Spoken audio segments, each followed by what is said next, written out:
Selamat pagi, salam sejahtera buat kita semua. Bertemu kembali kita dalam video kali ini yang akan membahas tentang laporan keuangan khususnya neraca. Pada video-video sebelumnya kita sudah menjelaskan ini.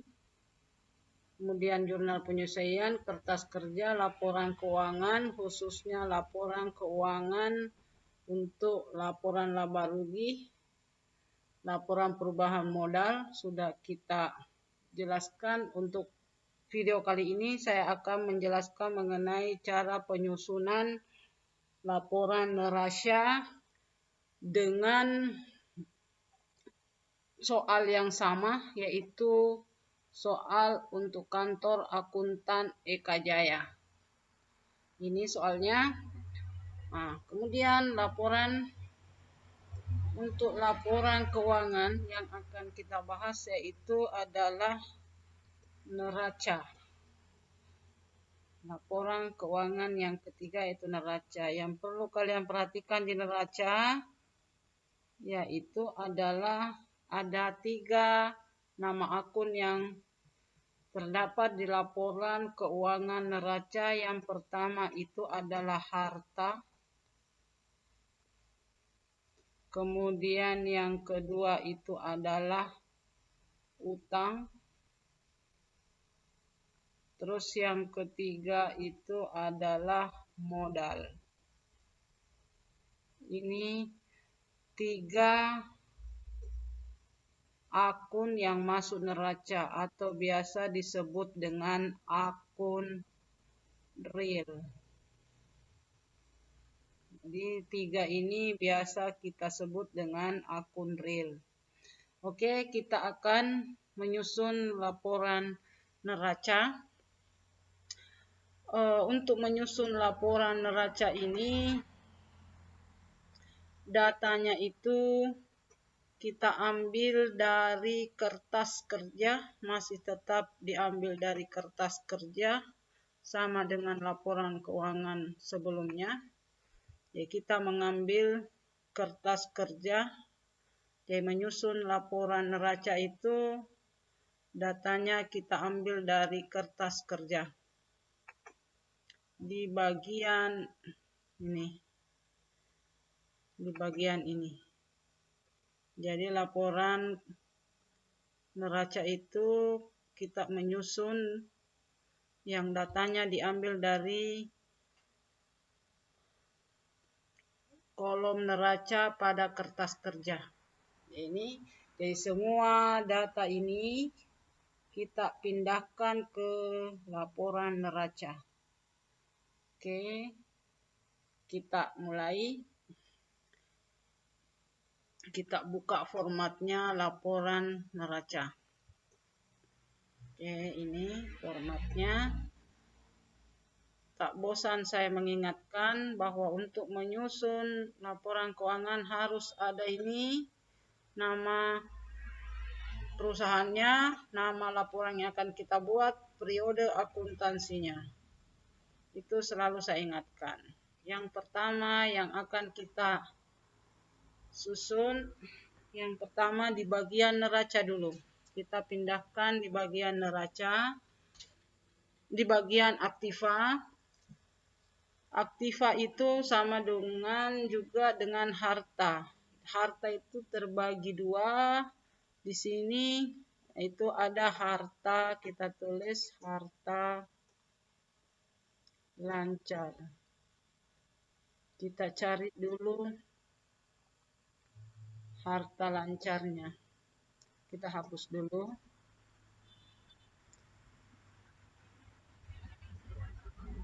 Harta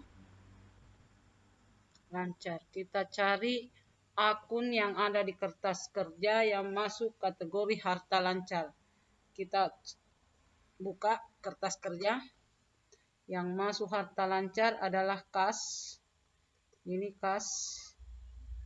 Nilainya kita pindahkan, ini nilai yang di sini 8.900.000 kita pindahkan kas 8 juta 900, kita tulis di sini kas, nilainya 8.900.000.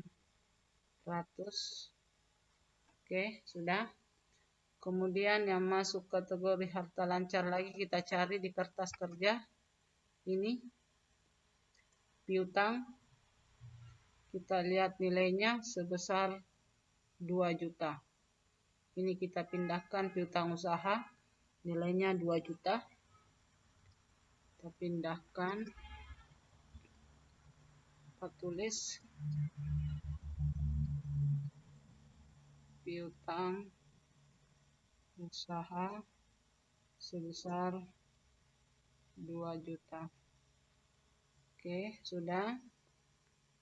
Kita cari lagi yang masuk kategori harta lancar.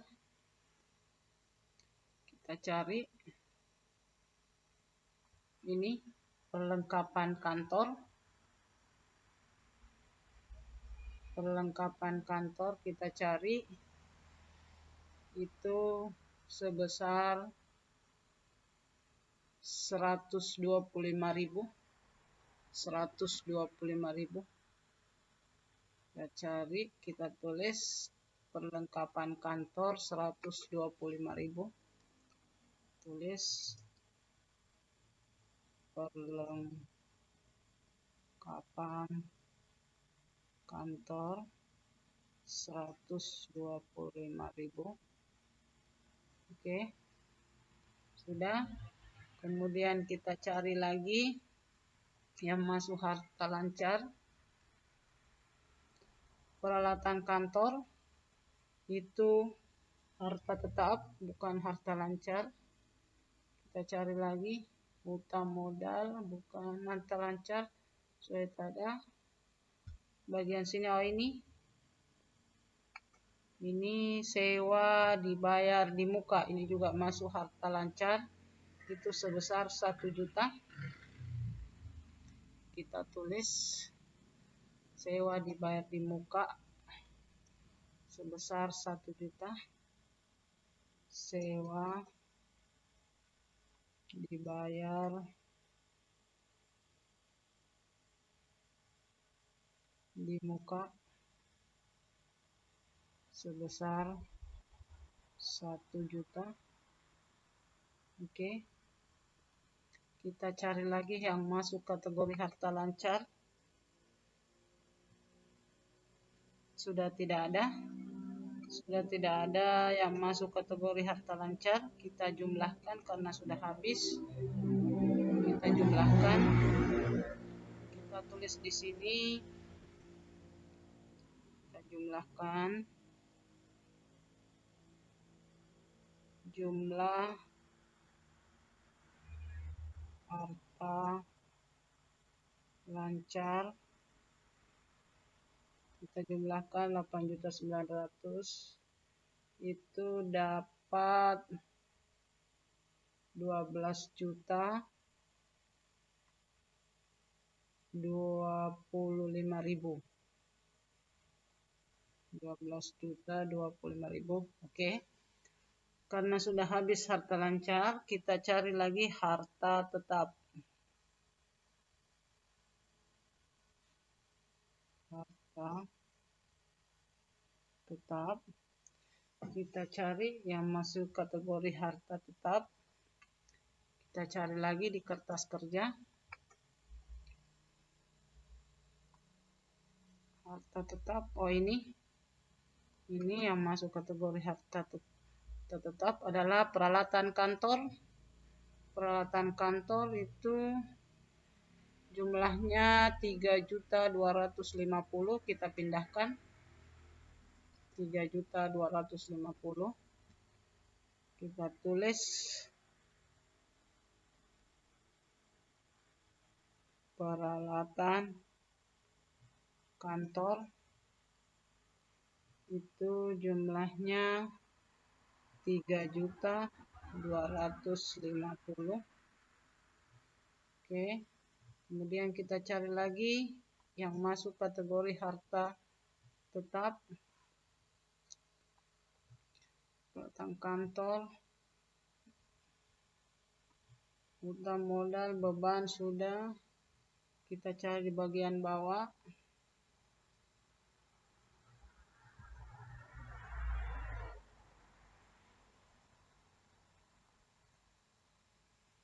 Kita cari sewa sudah, beban sudah, akumulasi. Nah, ini akumulasi penyusutan peralatan kantor. Oke, kita pindahkan itu akumulasi penyusutan peralatan kantor sebesar 65. Kita pindahkan. Kita tulis akumulasi penyusutan peralatan kantor sebesar 65.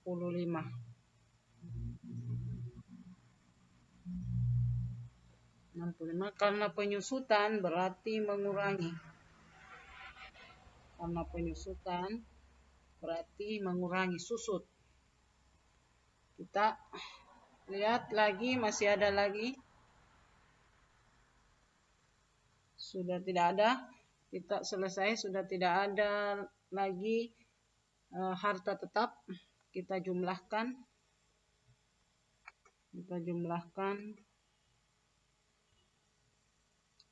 Jumlah harta tetap sebesar, yaitu 3.185.000.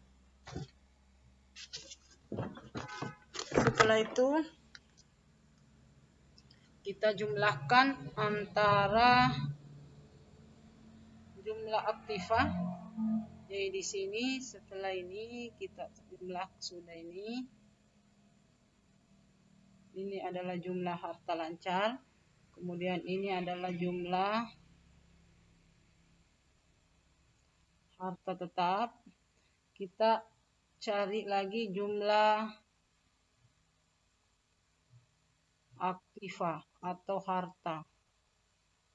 Jumlah aktiva atau harta itu diambil dari jumlah ini dengan jumlah ini. Jumlah harta lancar dijumlahkan dengan jumlah harta tetap, jadi 12.025.000 ditambah 3.185.000 itu dapat 15.210. Oke, selesai kita jumlah untuk aktiva. Kita pindah ke pasiva. Pasiva itu sama juga dengan utang ditambah modal. Kita mulai utang. Utang kita cari utang apa saja yang ada di kertas kerja, kita pindahkan. Kita pindahkan utang. Nah, ini ada utang itu sebesar 525. Kita pindahkan. Kita tulis utang usaha sebesar 525. Sudah, kemudian kita cari lagi, masih ada utang. Kertas kerja kita pindahkan. Utang. Oh, ternyata ini di bawah. Ada. Ini ada utang iklan. Utang iklan itu 200.000. Ini 200.000 kita pindahkan. Utang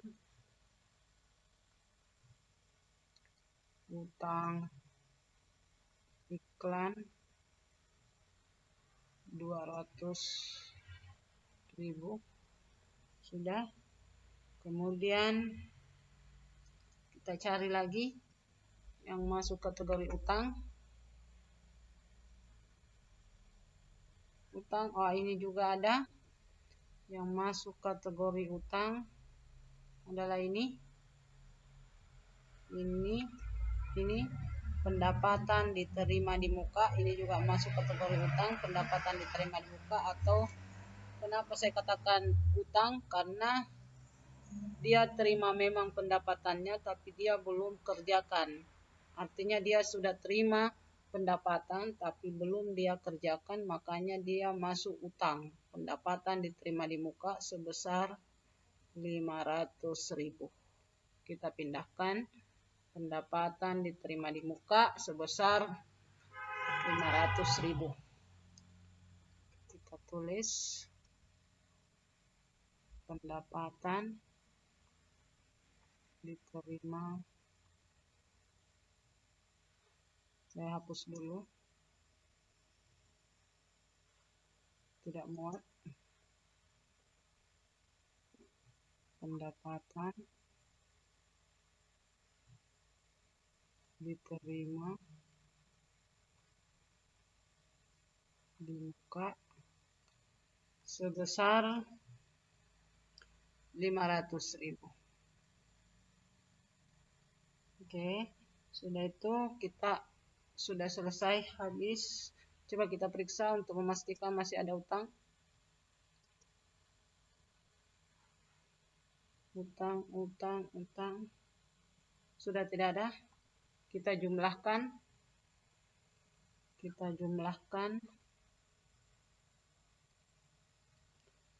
Jadi di sini ditulis jumlah utang sebesar, kita jumlahkan semua ini sebesar 1.225.000. Oke. Kemudian sudah utang, kita masuk lagi ke modal. Modal Nona Eka. Modalnya kita cari.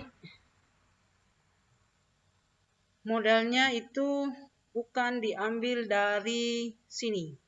Jadi modalnya itu bukan diambil dari kertas kerja. Jadi modalnya ini ada modal Nona Eka, bukan diambil dari sini.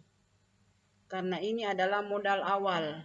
Jadi khusus untuk modal bukan diambil dari kertas kerja, karena modal yang ada di kertas kerja itu adalah modal awal, bukan modal akhir. Yang kita masukkan di neraca adalah modal akhir. Jadi kita ambil modalnya di laporan perubahan modal. Jadi kita ambil ini. Jadi kita ambil modal akhirnya di sini. Di sini ini. Yang minggu lalu saya sudah susun laporan perubahan modal. Modal akhirnya adalah 13 ini. Kenapa ini yang diambil? Karena perusahaan ini sudah mendapat laba. Berarti modal awal ditambahi laba, kemudian dikurangi dengan price. Itulah modal akhirnya. Modal akhir inilah yang didapat dari laporan perubahan modal. Ini yang kita pindahkan. Jadi ini 13.985 kita masukkan. Kita masukkan 13.985.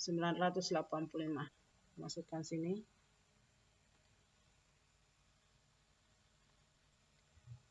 13.985. Oke, sudah. Kita jumlahkan ini. Kita jumlahkan jumlah utang dengan modal. Harus sama dengan jumlahnya ini. Jadi aktiva, jumlah yang diaktiva dengan jumlah di pasifa harus sebentar sama. Jadi jumlahnya ini 15 juta dengan di sini harus sama. Berarti di sini adalah jumlah pasiva sebesar 15.210. Nah, ini diambil dari jumlahnya ini dengan ini 1.225 ditambah 13.985 itu hasilnya 15. Nah, ini jumlah aktiva dengan jumlah pasiva itu harus sama. Kapan tidak sama berarti salah. Berarti kita harus cek lagi laporan keuangan sebelumnya. Oke. Sampai di sini video pembelajaran mengenai cara menyusun neraca. Kita ketemu lagi pada video-video pembelajaran selanjutnya. Dan jangan lupa like dan subscribe channel YouTube saya. Terima kasih. Assalamualaikum warahmatullahi wabarakatuh.